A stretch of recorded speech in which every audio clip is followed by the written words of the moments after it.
ጋይስ አዶናይ ሪንግ ውስጥ መግባት ይፈልጋል እየተባለ ነው። ምን ትላላችሁ? እንግዲህ ሰው ምረጡለት እየተባለ ይገኛል። የምታዩት ከሆነ አዶናይ ሪንግ ውስጥ መግባት ይፈልጋል። በቃ ቪዲዮ እንዳያችሁት ነው። ከአዶናይ ጋር የመፋለም እፈልጋለሁ። ይሄ ፋይት ሀፕን እንዲያደርግ የመጡበት አመጣጥ ከመጀመሪያው ጀምሮ እኔ ከመምጣቴ በፊት ንቃተ ህሊና ይህንን ቪዲዮ ለጆኒ ጁጁ ይኸው ቤቱ ከአፈር ነው የተሰራው ያለው። አሁን ለእናቴ ቤት ገነባላታለሁ። ለእናቴ ቤት ከዚህ በላይ ማሸነፍ ምን አለ ታዲያ? አሸንፈዋል። እውነቱን ነው። ጆኒ ፖስት ያደረገ ይሄን ነገር ከዳ ቤተሰብ መጥቶ አትሊስት እናቱን በቃ ለእናቴ ቤት ይሰራሉ አለ። ገባችሁ አይደለ? ደስ አይልም ታዲያ? ይሄን ማየት በቴዲ አፍሮ ጓደኞች ላይ 3 ክሶች ፖሊስ ጠርጥሬያቸዋለሁ ብሎ በፍርድ ቤት ያቀረበው ነው። የሚያስፈልገውን ወጪ እንዲሸፍኑልህ እናድርግ። ምክንያቱም ያው መልካምነት ለራስ ነው። እንግዲህ እቺ ልጅ አያችኋት ራሷን አጥፍታለች። ራሷን ያጠፋችበት ምክንያት ደግሞ በሰዎች ተረባ፣ በሰዎች ጥላቻ ነው። ለብሻዬ 2 የበግ እግር ዛሬ ደግሞ እንሰራላታለን። የሚያስፈልገን ግብአት እንቁላል፣ እርጎ፣ ለውዝ እንዲሁም ኦሊቭ ኦይል፣ ቅመምና እኔ ሀና ይወድልኛል እንዴ? ቀን በቀን የእንትን ልጅ የተወርክ መሰለኝ ይወድልኛል እንዴ? ምንድነው ባምቢ ደግሞ አቅም አለ እንችላለው ስላልኩኝ ነው ደግሞ የታይመጣው። እነሱ ግን መቼም ወደ ቦክስ አይመጡ። መቼም እግራቸውን አንድ እርምጃ ያነሱ። በነጥብ በለጥኩባቸው። በግልጽ የሚታይ ሌብነት፣ በግልጽ የሚታይ ክህደት ነው። አበሻ ፋይቱን ተቀብያለሁ። የ5 ሚሊዮን ብሩ ተቀብያለሁ። ስማ ሰላም ጋይስ እንዴት ናችሁ? ልኛ ማን ሁሉ ሰላም ሁሉ ተማም ሁሉ ፒስ ነው። ዛሬም እንደተለመደው በሌላ ወቅታዊና ትሬንዲንግ በሆነ ቪዲዮ ተመልሰን መተናል። አዶናይ እንግዲህ ሪንግ ውስጥ መግባት ፈልጋለሁ፣ ፋይት ማድረግ ፈልጋለሁ፣ አዘጋጁልኝ ፋይት እያለ ይገኛል። ጋይስ ይሄን የለቀቀው ማን ነው? ይሄን ቪዲዮ ጌታቸው በቅርቡ ኢትዮጵያ ውስጥ ተካሂዶ የነበረውን የኤምኤምኤ ፋይት ያዘጋጀው አዘጋጁ ዋናው ሰው ጌታቸው ነው ይሄን ቪዲዮ የለቀቀውና ስለዚህ ለአዶናይ ይሄን ነገር እናዘጋጅለታለን። ከማን ጋር ቢፋለም አዶናይ ጥሩ ነው ብላችሁ ታስባላችሁ ብሏል ጌታቸው እንዳለው ከሆነ ማለት ነው። ምን ትላላችሁ? አብዛኛው ሰው ኮሜንት ላይ እንዳየሁት ከሆነ የምትጠብቁት ሰው አለ። ጆን ዳንኤልን ነው እያላችሁ ያላችሁት አብዛኞቻችሁ። ፋይቱን ጆን ዳንኤል እሺ ብሎ የሚቀበል ይመስላችኋልን? ማንም ያሸንፍ ይመስላችኋል? ሁለቱ ፋይት ቢያደርጉት አዶናይ የሚያሸንፍ ይመስላችኋል ወይስ ጆን ዳንኤል? በጣም አነጋጋሪ የወቅቱ የጊዜው አነጋጋሪ ጉዳይ እሱ ነው። ሌሎችም በጣም ፈታ የምትሉባቸው ወቅት የሆኑ ቪዲዮዎች እንግዲህ በዛሬ ቪዲዮቻችን ላይ ተካተውላችኋል። ቪዲዮን ከመጀመራችሁ በፊት ሁላችሁም እንደተለመደው ላይክ እያደረጋችሁ ማለት ነው። ላይክ እያደረግን እንጀምር። ለዚህ ቻናል አዲስ የሆናችሁ ደግሞ ሰብስክራይብ በማድረግ ቤተሰብ እንሁን። ምንም ወሬ ሳናበዛ ቀጥታ ወደ ቪዲዮ። ጋይስ አዶናይ ሪንግ ውስጥ መግባት ይፈልጋል እየተባለ ነው። ምን ትላላችሁ? እንግዲህ ሰው ምረጡለት እየተባለ ይገኛል። አብዛኛው ሰውም ጆን ዳንኤልን እየመረጠለት ይገኛል። ምን ትላላችሁ? ይህ ፋይት የሚከናወን ይመስላችኋል? የምታዩት ከሆነ አዶናይ ሪንግ ውስጥ መግባት ይፈልጋል። በቃ ቪዲዮ እንዳያችሁት ነው። ከአዶናይ ጋር የመፋለም እፈልጋለሁ። ይህን ጉዳይ በሲሪየስ ያዙትና የጌቺ ቪዲዮ ላይ ሄዳችሁላችሁ ልጅ ዳውድ ብላችሁ ጻፉ። እኔ ከአዶናይ ጋር መፋለም እፈልጋለሁ ካልፈራኝ በስተቀር ይሄን ቻሌንጅ ተቀበለኝ። ኮንተንቱ ይሄ ኮሚክ ምናምን ኮሜዲ ነው ምናምን ብሎ ለሌላ ሰው ሊሰጡ ይችላሉ። ይሄን ደግሞ እኔ በህግ እጠይቃለሁ እስከ መጨረሻው ድረስ እና እኔ መፋለም እፈልጋለሁ። ጌቺን ቦክስ አድርጌልሃለሁ። መለጣለጥ እፈልጋለሁ። የእሱን ጉዳይ ያልፈታነው ጉዳይ አለ። እኔ ሪንግ ላይ ነው መጨረስ የምፈልገው እኔ። ምን ትላላችሁ? ይሄ ነገር ከልጅ ዳውድ ጋር ይሻላል እንዴ? አይ ከጆን ዳንኤል ጋር ቢሆን ያበደ ነው የሚሆን። ያበደ ፋይት ፋይቱን ተቀብላል ወይስ አልተቀበልክም? ለኢትዮጵያ ሕዝብ እንድታሳውቅልኝ ይፈልጋለሁ። አበሻ ፋይቱን ተቀብያለሁ። የ5 ሚሊዮን ብሩ ተቀብያለሁ። ግን ትልቅ ገንዘብ ማገኝበት ስምምነት አለ። ለምን ካላችሁ እኔ ትልቅ ገንዘብ ነኝ። አበሻ ዝም ብለህ በባዶ ሜዳ ኪስ ላይ ቁንጫ እየዘለለ ሲሄዱ 10 ሚሊዮን አይገባም ምናምን አትበል። ይኸውልህ እኔ ላይ እነሱ ከቻሉ አቅም ካላቸው ማለት ነው እስከ 1 ቢሊዮን ብር መስራት ይችላሉ። ስለዚህ እኔ የሚገባኝን እጠይቃለሁ። በስምምነት ነው። ግን የ5 ሚሊዮን ብሩን ተቀብለናል ማለት ነው። የስ አገኛችሁኝ። ዝም ብላችሁ አትንጫጩ። እኔ በቃ ኢትዮጵያ ሙሉ ኢትዮጵያ አይደለም ውጪ ራሱ ተንቀጥቅጧል ይሄ ነገር ጉዳዩ። ሴዶ ሊጋ አራዊቶቹ፣ እንስሳቶቹ፣ ሙሉ ህዝቡ በቃ የሴዶ ፋይት ዛፎቹ ራሱ ይመጣሉ የዛ ቀን ማለት ነው። ዜዶ ኪንግ እያሉ ይላሉ። ግን ያው አዘጋጆቹ ግን በጣም ትልቅ ስራ ይጠብቃቸዋል። ካልሆነ ያው ሌላ ባለ ሀብትም ስለሚመጣ ማለት ነው። አገኘሽ? አግኝተኛል። ፋሚሊዎቼ ፎሎ እና ላይክ እንዳይረሳየው እናንተን ለማሳየት ብዬ ምን ትሉታላችሁ? እኔ ሰውዬ እኔ ከመምጣቴ በፊት ንቃተ ህሊና ይህንን ቪዲዮ ለጆኒ ጁጁ ዋት ጆርኒ ብሎ ፖስት አድርጎታል። ይህም ቪዲዮ ጆኒ ጂሱ በጣም የመጡበት አመጣጥ በጣም የሚገርም ነው እና ይህ ፋይት ሀፕን እንዲያደርግ የመጡበት አመጣጥ ከመጀመሪያው ጀምሮ ማለት ነው። እስኪ እናየው። አድርሱልኝ ጋይ ቪዲዮ ደርሶኛል። ቻሌንጁንም አክሴፕት አድርገዋል። ምንድነው ጁጁትሱ ሲባል ፈጠን ፈጠናሽ ንቃተ ህሊና አዲስ አበባ በዚህ ሳምንት ዛሬ ወደዛተና ተገብቷል። አዲስ አበባ ብራዘር ምንድነው የምትይኝ? ንቃተ ህሊና አዲስ አበባ እንደመጣሽ ሰምቻለሁ። ጆኒ ጁጁትሱ ሎኬሽን ላክ ምናምን እያልሽ ነው? ንቃተ ህሊና ረዥም ዲስታንስ አቋርጦ መጥቶ እኛ ቤት ና ማለት ልክ እንዳልሆነ አገናዝበናል። ሜንሽን አድርጉት።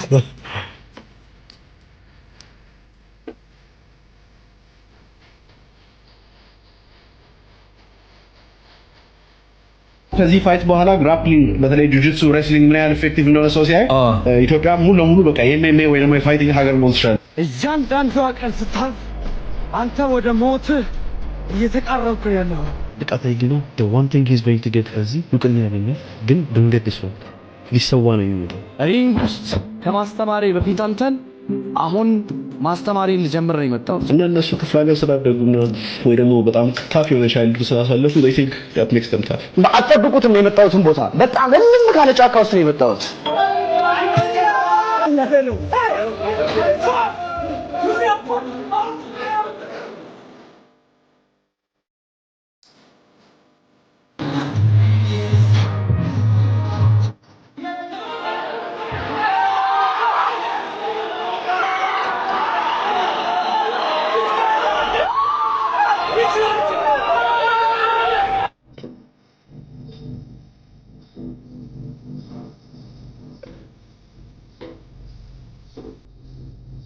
ነገ ጠዋት ወደ ቦንጋ ሄድ ነው ከነቃተ ህሊና ጋር። ጆኒ ግን ሄዳለሁ ብለህ ነበር እኮ መሄድ ነበረበት ጆኒ። እኔ በህይወቴ እንደዛ ኢሞሽናል ሁኜ እምባይኔን አጥዋቅም።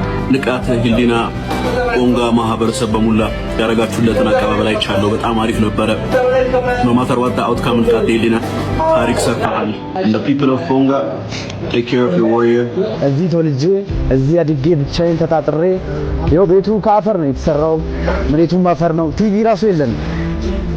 በጣም ነው የምወዳችሁ፣ በጣም ነው የማከብራችሁ። ብዙ ሰዎች ጋር ተዋውቂያለሁ፣ ብዙ ሳንቲሞችን ሰብስቤያለሁ። አሁን ለእናቴ ቤት ገነባላታለሁ። ለእናቴ ቤት ከዚህ በላይ ማሸነፍ ምን አለ ታዲያ? አሸንፈዋል። እውነቱን ነው። ጆኒ ፖስት ያደረገ ይህን ነገር እግዚአብሔርን የሚመቸው ጆኒ ራሱ ሪስፔክት ብለናል። ንቃተ ህሊና ዓላማውን አሳክቷል። በቃ ገብቷችኋል አይደለ? ሰው እዚህ ነገር ላይ ኤምኤምኤ ላይ ፋይቱ ላይ ምናምን ኢንተረስት እንዲኖረው ነው ያደረጉትኝና የመጡበትን ጀርኒ እንግዲህ አይታችኋልና በጣም ይችላሉ። ለሁለቱም አንዴ እናጨብጭብ። እግዚአብሔርን ለሁለቱም ማለት ነው በጣም ነው የሚችሉት። እንዲህ ቢያንስ ከዚህ በኋላ የሚመጡት ሰዎች ገብቷችኋል። የቦክስ ውድድር ምናምን ሲካሄድ ነበር ከዚህ በፊት ሀገራችን ላይ ይካሄዳል። ገብቷችሁ የቴኳንዶ ውድድር ምናምን ይካሄዳል ሀገራችን ላይ። ግን ያን ያህል በዚህን ያክል ደረጃ ሙይታይ ራሱ ይካሄዳል። ግን በዚህን ያክል ደረጃ አገሪቷን አነቃንቀው ገብቷችኋል። ሁሉም ተቀባይነትና እይታ እንዲያገኙ ያደረጉት ጆኒና ንቃተ ህሊና ናቸው። ለሁለቱም ክብር ይገባቸዋል። ፈርቀዳጅ መሆን ችለዋል ማለት ነው እና መንገዱንም ያውቁታል በትክክል። ደግሞ በዚህ መንገድ ነው የሰውን አቴንሽን መያዝ የሚቻለው በቃ ግዴታ ማለት ነውና ሁለቱ መሃል በቃ የዛን ያህል መጠላላትን ፈጥረው ሰው ፋይቱን እንዲያይ እንዴት እንደ የሁለቱንም ፋይት ለማየት እንዴት እንደጓጓ አይታችኋልና በጣም ደስ የሚል ነገር ነው እግዚአብሔርን።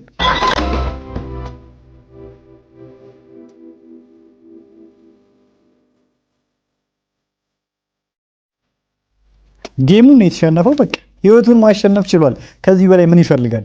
የታባቱ ይመቸው እግዚአብሔር። እኔ ደስ ብሎኛል። በቃ ከዳ ቤተሰብ መጥቶ አትሊስት እናቱን በቃ ለእናቴ ቤት ይሰራሉ አለ። ገባችሁ አይደለ? ደስ አይልም ታዲያ? ይሄን ማየት ከዳ ቤተሰብ መጥቶ ምናምን በቃ አሁን ሊያልፍለት ነው። ገብቷችኋል አይደለ? ገና ከዚህ በኋላም ደግሞ ተስፋ አለው። አቅም እኮ አለው እውነቱን ለመናገርና ግን ትሬኒንግ ይጠይቀዋል በደንብ ብዙ ትሬኒንጎችን መውሰድ አለበት። ራሱ ጆኒ ሉላ ጂጂሱ ያሰለጥነዋል ብዬ ተስፋ አደርጋለሁ ከዚህ በኋላም እና ትልቅ ቦታ ከዚህ በኋላም ንቃተ ህሊና እናየዋለን ብዬ አስባለሁ።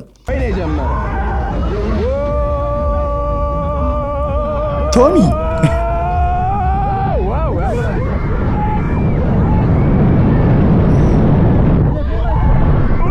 ስማ በሉ ኮንዶሚኒየም ቤት የምትኖሩ ሰዎች ልመርቃችሁ እግዚአብሔር አምላክ እድለኛ ሲያረጋ የምሯን ነው ባይዘ አሜን በሉ። እኔ ትራውማ ሁላ ነው ያለብኝ የኮንዶሚኒየም እና ልጆች የሚያሰቃያቸው አንድ ሰውዬ ነበር። ላይክ የሚያሰቃያቸው ስላችሁ ቤቢ 1 አመቱ እያለ ክርስቶስን 1 አመቱ እኔ ሚቲንግ ገና የአንድ ወር ምናምን እርጉዝ ነኝና ገና ይሄ ህመም ምናምን ይጀምርበት የለም እንደምንም ብዬ ተኝቻለሁ። ቤቢዬ ደግሞ ከልጆቼ ሁሉ ጨዋ ነው። ከዛም በኋላ ኳስ እንግዲህ 1 አመት ልጅ ምን ያህል ኳስ ቢጫወት ነው ኮሊደሩ ላይ ኳስ ይዞ ሄዷል። ሰውየው ምን እንዳደረጉ ታውቃላችሁ? ደምስ ሲሙት ኮሚቴ ሄደው ከሰሱት። አላስተኛ ብሎኛል አንድ ልጅ ኳስ እየተጫወተ ምናምን በቃ ከዛ ኮሚቴውን ይዘው የ1 አመት ልጅ ነው የከሰሱት። ኖርማሊ እዛ ኳስ ኮሊደር ላይ ከተጫወታችሁ መጫወት ራሱ አይደለም እኮ ይዞ ነው እየመታ እያለፈ ነው። ላይክ የ1 አመት ልጅ ቢጫወት ራሱ ላይክ ኢማጂን እንግዲህ ከዛ ነው ያሞኝ ተኝቻለሁ። ተንኳኳ ወጣው። ቅጣቱ እንዴት ነው? እዛ ከተጫወታችሁ አይ ቲንክ 2000 ብር ቅጣት አለ። ኳሱ ይወሰዳል ምናምን። የተጫወተውን ልጅ ጠሪው ቲኔጅ ወይ የሆነ 10 አመት ምናምን መስሎታል የኮሚቴው ሰውዬ። ከዛም በኋላ ቤቢን ደግሞ ፈረንጁ ነበር የሚሉት እዛ ሰፈር ስንወርድ በጣም ቀይ ነበር። አሁን ጠቁሮ ነው እንደውም ከዛ አሉኝ። እኔም ተንኮለኛ አይደለሁ። ቤቢን ኳሱን አስያዝኩትና ና ቤቢዬ ና አልኩት። ከዛ ኳሱን ይዞ ቅንጥ እያሱ የ1 አመት ልጅ 1 አመት ወር ራሱ አልሆነም በቃ 1 አመቱ ነው። ከዛ በኋላ ወጣና ወይ ፈረንጁን ነው እንዴ ጋሼ እንደው እግዚአብሔር ይቅር ይበሉት ብሎታል ሰውየው ማለት ነው። እኔ ምንም እንዴት እንደምወደው ሰፈሬን ምን እንደነበር ለሱ ስል ብቻ ነው ቤቴን የለቀኩት። ትልቋን ልጄን መቷት ያውቃል። እኔ እንደውም ልጅ አለው የልጅ ልጅ አለው እላለሁና እንዴት እንደዚህ ስታልፍ ይመጣ በቃ ከትምህርት ቤት ሲመጡ ምን እንዳሉን ታውቃላችሁ? ከትምህርት ቤት ሲመጡ እየተራመዱ የሚያልፉት እየረበሸኝ ስለሆነ ተሸክሟቸው ለፉላ ብለውን ያውቃሉ። እና ምን አይነት ነገር ነው? አረ በኢየሱስ ስም ኮንዶሚኒየምም እንደዚህ አይነት ነገር አለ ጋይስ? አረ ላሽ እንዴ ምን እሺ ነው ያለ ሰው እግዚአብሔርን እኔ የምትወልዱ ምንም የምትሉም አይመስላችሁም አንዳንዴ። እና ፈጣሪ ይቅር ይበላችሁ። በተለይ ትልልቅ ሰው ሆናችሁ እንዴት ነው እኔ ልጆቼን ከትምህርት ቤት ሲመጡ እየተሸከምኩ ማሳለፈው? ደምስ ይሙት ነው የምላችሁ። ተሸክማቸው እለፉ። እየሮጡ ስለሚያልፉ ልጆቼ በቃ አንዴ መጡ አይወጡም ከቤት አንዴ ከትምህርት ቤት ለሚመጣው ከሰኞ እስከ 40 አስቡት። እስከ 10 ሰዓት ትምህርት ቤት ናቸው። ዊኬንድ ብቻ ነው ኢቭን ያሉት ማለት ነው። 10 ሰዓት ይመጣሉ። የቤት ስራ ያገር ነው ያላቸው ይሰራሉ ምናምን። እንደውም ልጆቼን እኔ በቃ እንዳይወጡ ብዬ ፊልም እንዲያዩ አልፈልግም። ለዛ ነው ነው ግቢ ቤት የተከራዩት ራሱ በዛ ሰውዬ መማረር ነውና አንዳንድ ሰዎች አላችሁ መቼም ማንረሳችሁ በጣም ክፉ ሰዎች በስማ በለው የዚህናል ተማራችኋል።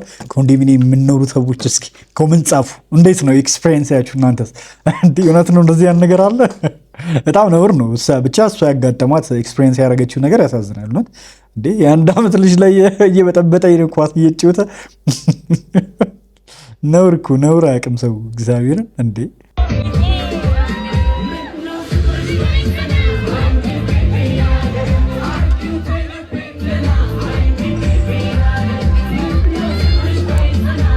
ስቲቭ ከማንኝ ስሙ ጋር ኮንሰርት አቀረቡ እንደ አንድ ላይ ከበላቸው ጋር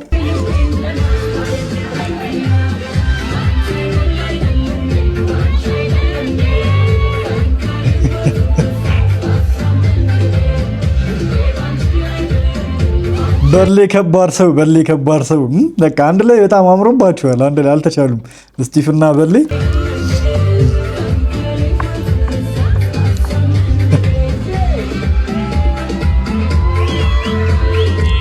ለብሻዬ 2 የበግ እግር ዛሬ ደግሞ እንሰራላታለን። የሚያስፈልገን ግብአት እንቁላል፣ እርጎ፣ ለውዝ እንዲሁም ኦሊቭ ኦይል፣ ቅመምና ራሱ በጉ ነው። የበጉን ስጋ በዚህ ቪዲዮ እንዴት ተቃጥዬ እንደመጡ አትጠይቁ።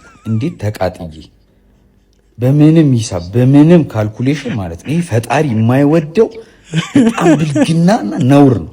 ነውር እዚህ ሀገር ውስጥ ሰው ስራ እየሰራ ደሞዝተኛ ሆኖ ትራፊ ጠይቆ የሚበላበት ሀገር ነው። እውነት ነው። ስንት ደግሞ ቲክቶክ ላይ የምናያቸው የቸገራቸው ሰዎች ስንት እናያለን። ስንት የምናይበት የእሷ ይሄን ቪዲዮ ፖስት ማድረግ ምንም ጥቅም የለውም። ውሻሽን ቅልጥምም አይደለም በሬም ቅርጫ ይገባለትና ሁሌ ታብለው ስትፈልግ። እንደዚህ አይነት ሀገር ግን እየተኖረ ስለምንም ጥቅም ይሄ ቪዲዮ ፖስት አይደረግም። ስለምንም ጥቅም እኔ 4 ውሻ አለኝ።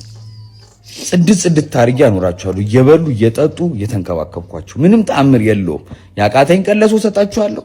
እኔ የበሎትን ያላበላችኋለሁ። ምንም ቀርጬ ግን ማሳይበት ምክንያት የለም። ምንም ጥቅም የለውም ስለምንም ነገር። አንዴ ውሻ እንወዳለን የምትሉ ሰዎች ልክ ነች። በዚህ ገብቶ ካላችሁ በእውነት ይራባችሁ፣ ረሃብ ይግባ ቤታችሁ። ኧረ እርግማን የወጣት እርግማን እንዴት ነው ይደርሳል ጋይስ? እንደዚህ አይነት ሀገር ላይ እየተኖረ እንደዚህ አይነት ፖስት ልክ ነው የምትሉ ካላችሁ ረሃብ ይግባላችሁ ቤታችሁ። እኔ ምንድነው ኮንተንቱ ምናምን ሳይሆን እኔ ተፖስተው ምን ችግር አለ? ኮንተንት አይደል ምንም ችግር ያለው አይመስለኝም። እኔ ግን ደግሞ እርግማንም አለው ለካ። ይሄ ነገር ከባድ ነው እንዴ! ብቻ የኔን አመለካከት ልናገር። መፖስተቷ እንደዚህ አንተም እንድታወራበት አድርጓል። ገብቷቸዋል።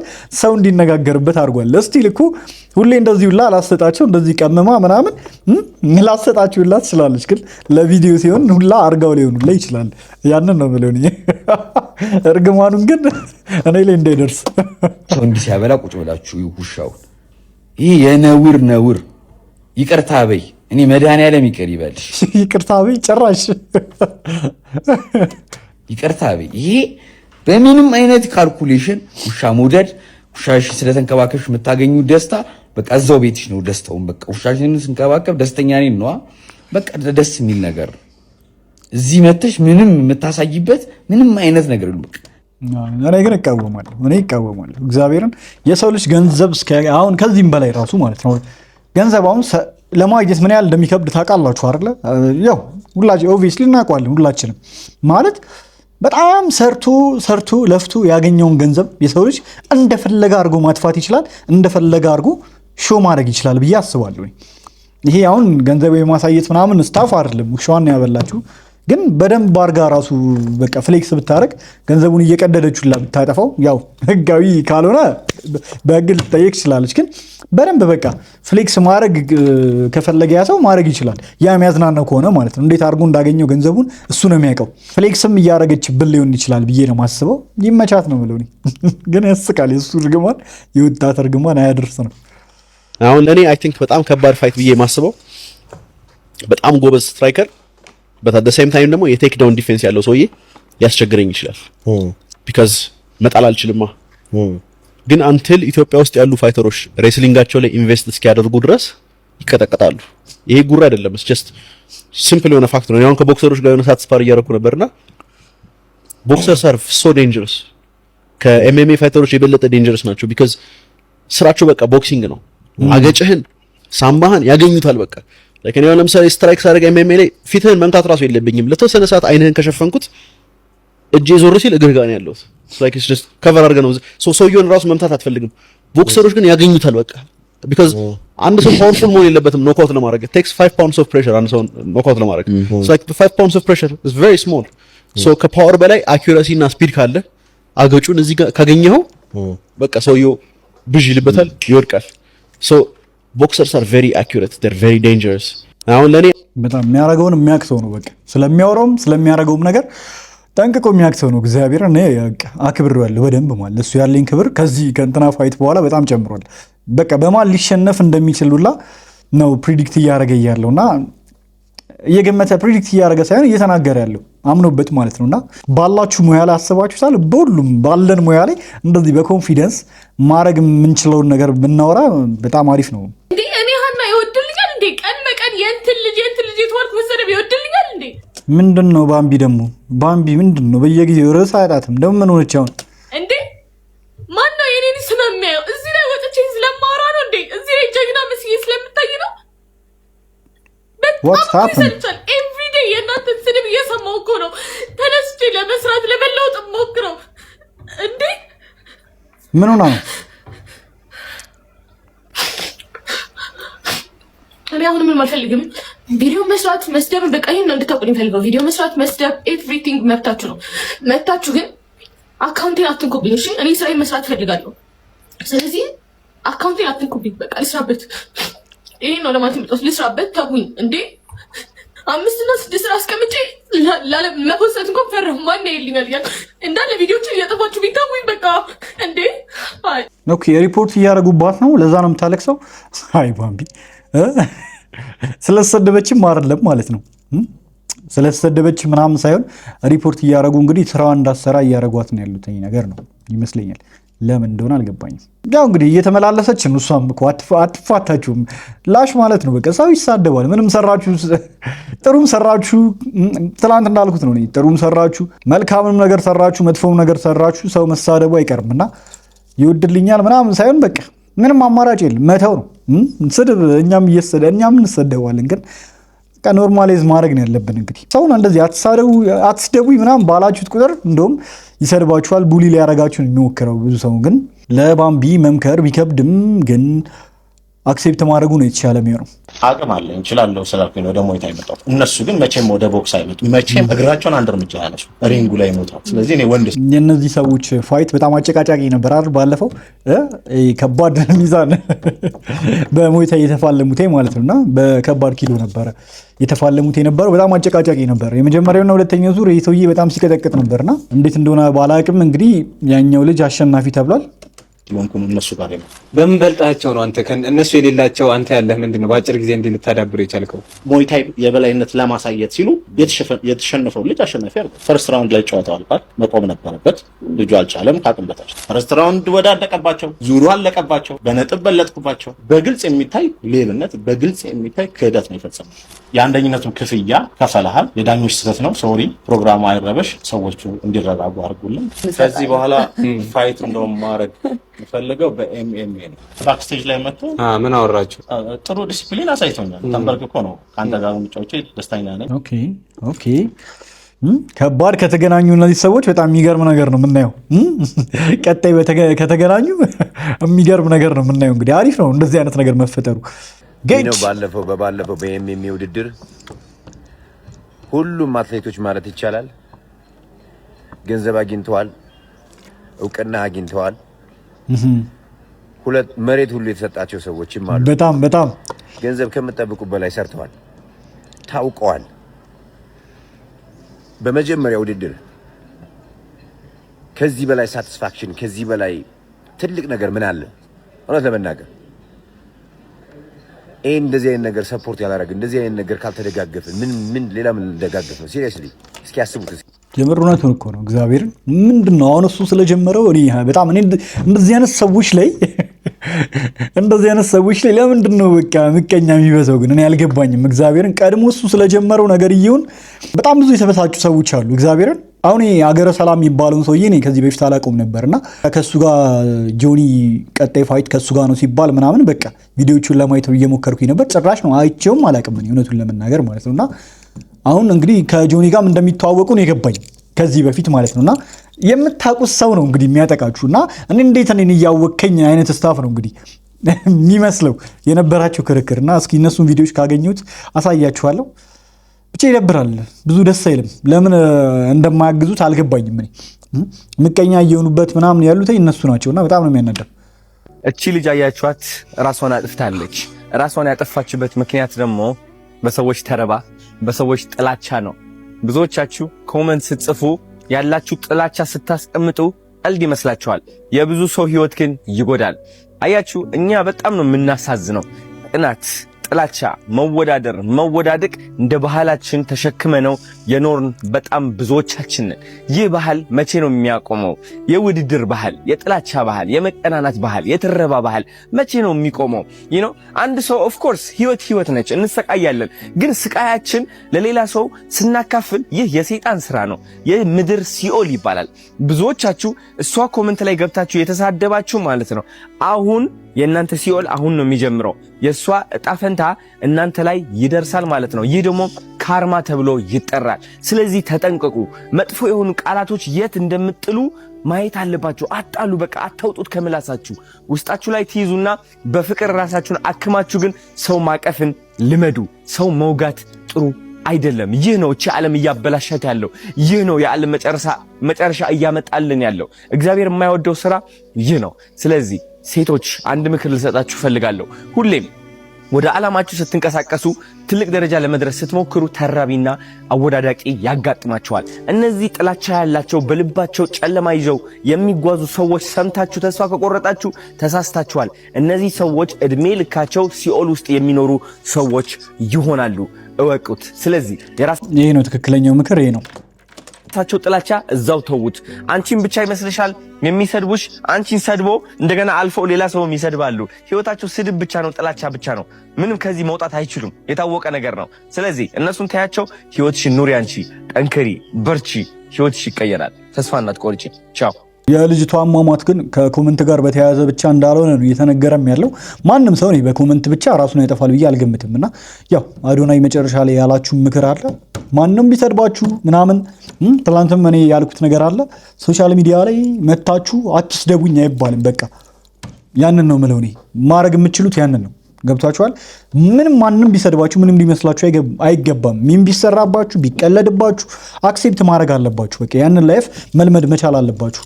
ካልሆነ አለመምጣት ነው የሚመረጠው ወደ ሶሻል ሚዲያ እንጂ እኔም አላምንም። እኔ አሁን አላምንም እቺ ልጅ በኮመንት የተነሳ ነው ሰዎች አስቀያሚ ስድብ ስለሰደቧት ነው ራሷን ያጠፋችው። እኔም አላምንም። ሌላ ምክንያት ይኖራል በእርግጠኝነት በደንብ መጠራትም አለበት። ሰላም ጋይስ፣ አንድ ትልቅ ወንድማችን ላስተዋውቃችሁ ፈልጋለሁ። ብዙዎቻችሁ አይታችሁ ትሆናላችሁ የኔ ኮሜንቶች ላይና ራሱን ቪዲዮ ይለቃል። ደሳለኝ ከበደ ተብሎ ይጠራል። ወንድሜ እስኪ ራስ በደንብ አስተዋውቅ። እሺ፣ ስሜ ደሳለኝ ከበደ ይባላል። እንግዲህ በታላቁ ህዳሴ ግድብ ትልቅ ስራ ከሰሩ ሰዎች መካከል ነው። እዛ ላይ እንግዲህ 2003 ስራ ጀምሬ 2005 ላይ አይኔ ላይ ከፍተኛ የሆነ የፀሐይ ጨረር እንግዲህ ወደ እዚህ አይኔ ዙሪያ ላይ ብዙ ጉዳት አድርሶብኝ አሁን ከፍተኛ የሆነ ካንሰር ህመምተኛ ሆኛለሁ። እዛውም አሁን ኬሞ እየወሰድኩ ነው ያለሁት። ኦኬ ሶ ጨረር ስትል እንዴት ማለት ነው? ጨረር አልገባኝ። በአካባቢው ከፍተኛ ሙቀት ስለሆነ አሁን እንግዲህ ይሄ ነገር የተከሰተው በከፍተኛ የፀሐይ ጨረር ነው። የሐኪሞቹ መደምደሚያ ይሄ ነው ያደረሰው። እንግዲህ ለዚሁም እንግዲህ ለረጅም ጊዜ በመንግስትም በግልም ስታከም ነበረ። ነገር ግን ምንም አይነት መፍትሄ የለም። እንግዲህ ኬሞና ሰርጀሪው ትንሽ አሽሎኛል። ነገር ግን እየተመላለሰ ስላስቸገረኝ እንግዲህ የተሻለ ሕክምና በእጅጉ እንደሚያስፈልገኝ ዶክተሮቹም እንግዲህ ነግረውኛል። ኦኬ ሶ ወዴት አሁን ለምሳሌ ወደ ሌላ ሀገር መሄድ አለበት ተብሏል? አዎ ከፍተኛ የሆነ ሰርጀሪ ያስፈልጋል። ማለትም እዚህ አካባቢ ጠቅላላ ሴሎቹ ኦልሬዲ ዳሜጅ ሆነዋልና እየተመላለሱ አሁን ይሄ የቀነሰው ኬሞን ሲጨርስ ከቆመ ወደው ይጀምራል እና እንደዚህ አይነት የተደጋገመ ሳሲ አሁን ደግሞ ወደ ደረጃ 3 ካንሰር ለመጠጋት ስለፈለገ አሁን ከባድ ነው። ቀጣይ ወደ ደረጃ 3 ካደገ ደግሞ ለህይወቴም እጅግ አደገኛ ነው የሚሆነው። ኦኬ እንግዲህ ጋይስ እንደሰማችሁት ነው።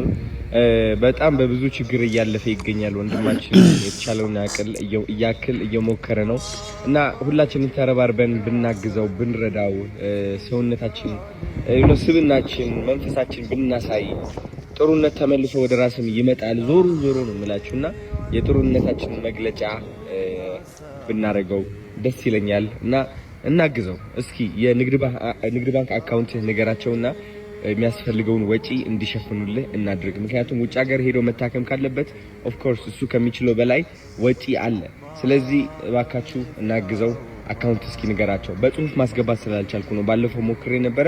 አካውንቴ እንትን እያደረገብኝ ነው፣ ሻዶው ባን እያደረገብኝ ነው። ለዛ መልካም። እሺ እንግዲህ የኢትዮጵያ ንግድ ባንክ አካውንት 1000-6394-088 ደሳለኝ ከበደ ነው። እንዲሁም በቴሌብር 0911428964 ነው። እንግዲህ ከምታደርጉት ነገር ሁሉ እንግዲህ እግዚአብሔር አብዝቶ ይስጣችሁ። እጅግ በጣም አመሰግናለሁ። አዶናይንም አንተንም እግዚአብሔር ይስጥህ። እጅግ በጣም አመሰግናለሁ። ይህ ሰው እንግዲህ የሀገር ባለውለታ ነው ጋይስ እና ልንደርስለት ይገባል ማለት። አባይ ግድብ ላይ እንግዲህ እየሰራው ባለበት ሰዓት ነው አደጋ ደርሶበት አይኑ እንደዚህ ለመጥፋት የተቃረበውና የመዳን እድል አለው ገንዘብ ከተሰበሰበለት ማለት ነውና በተናገረው የአካውንት ቁጥር ሁላችሁም ያቀማችሁን አግዙት ማለት ነውና ያው መልካምነት ለራስ ነው። እንግዲህ ያቀማችሁን ሁላችንም ከተባበርን ማገዝ እንችላለን ማለት ነው። ይህን ሰው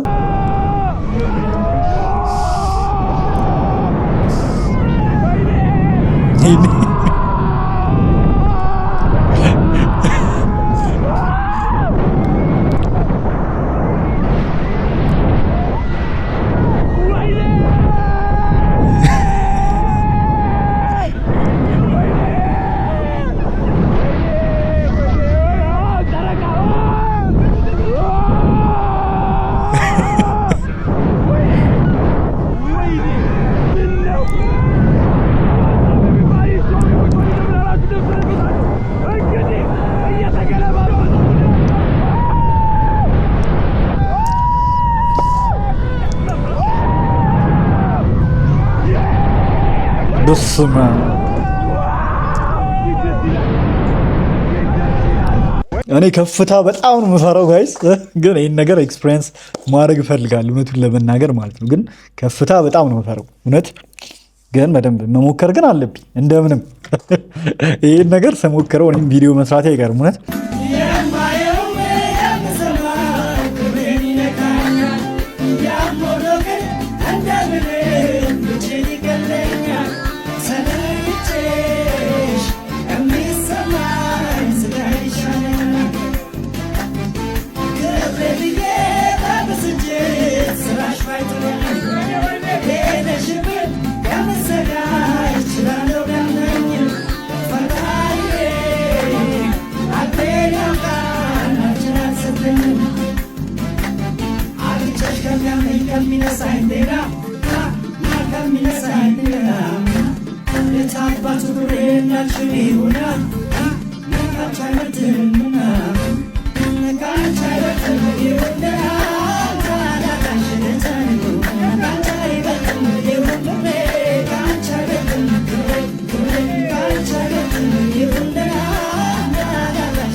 አዲስ ዓለም ጠፍታለች። ግን የት ነው ያለች ይሆን? እንዲህ አይቻት አላቅም። ከሚዲያ ምናምን ጠፍታለች፣ ርቃለች። ወይስ ፊልም ምናምን ማየት ስላቁ ምን ነው? ሶሻል ሚዲያ ላይ ደግሞ ካልመጡ አናያቸውም። በቴዲ አፍሮ ጓደኞች ላይ 3 ክሶች ፖሊስ ጠርጥሬያቸዋለሁ ብሎ በፍርድ ቤት ያቀረበው ነው። የፌዴራል ፖሊስ የቴዲ አፍሮ የቅርብ ጓደኛና እንደዚሁም ምክትል ማናጀሩ ቃል አቀባዩን ማሰሩን ማዘገባቸው ይታወቃል። ለዛሀበሻ በደረሰው መረጃ መሰረት እስካሁን ድረስ የታሰሩት አጠቃላይ ሰዎች ወደ 7 አካባቢ ይሆናሉ። ፌዴራል ፖሊስ እነዚህን ተከሳሾች ለፍርድ ቤት አቅርቧቸው ነበርም። ፍርድ ቤት የ14 ቀናት የጊዜ ቀጠሮ ሲጠይቅ ፖሊስ እነዚህን ጠርጣሪዎች ጠርጥሬ አስሬበታል ያለበትን ምክንያትና 14 ቀን የሚፈልግበትን ምክንያት አስታውቋል። ፖሊስ የቴዲ አፍሮ ጓደኞችን ጠርጥሬያቸዋለሁ ያለበት ምክንያት አንደኛው የአደንዛዥ ዕፅ ይዞ መገኘት፣ ሁለተኛው ሁከትና ብጥብጥ መንሳትና ህገወጥ የጦር መሳሪያ ይዞ መገኘት የሚሉ ናቸው። የተከሳሽ ጠበቆች በበኩላቸው ፖሊስ በተጠርጣሪዎቹ ላይ ማን ምን ሰራ ለሚለውን ለይቶ ያቀርብልን ሲሉ ፍርድ ቤት ላይ ተከራክረዋል። የግራ ቀኙን ክርክር ያዳምጠው ፍርድ ቤቱ ፖሊስ የጠየቀውን የ14 ቀን ጊዜ ቀጠሮ ፈቅዶ ለሚያዝያ 30 ቀጠሮ መያዙን ሰምተናል። በጉዳዩ ላይ ያላቸውን አስተያየት በኮመንት ላይ ጻፉልን። ምን ትላላችሁ ታዲያ ጋይስ? ስለዚህ የታሰሩት ከቴዲ አፍሮ ጋር በተገናኘ ጉዳይ አይደለም ማለት ነው። እንደዛ ነው እየተባለ ያለው። እንግዲህ ምን ትላላችሁ? ምን ሀሳባላችሁ? እንግዲህ ጋይስ ለዛሬ ያስኩላችሁ ቪዲዮዎች እስካሁኖቹ ይመስላሉ። በቀጣይ ደግሞ በሌላ ወቅታዊና ትሬንዲንግ በሆነ ቪዲዮ ተመልሰን የምንገናኝ ይሆናል ማለት ነው። እስከዛው ድረስ ቸር ቆዩልኝ። ባባይ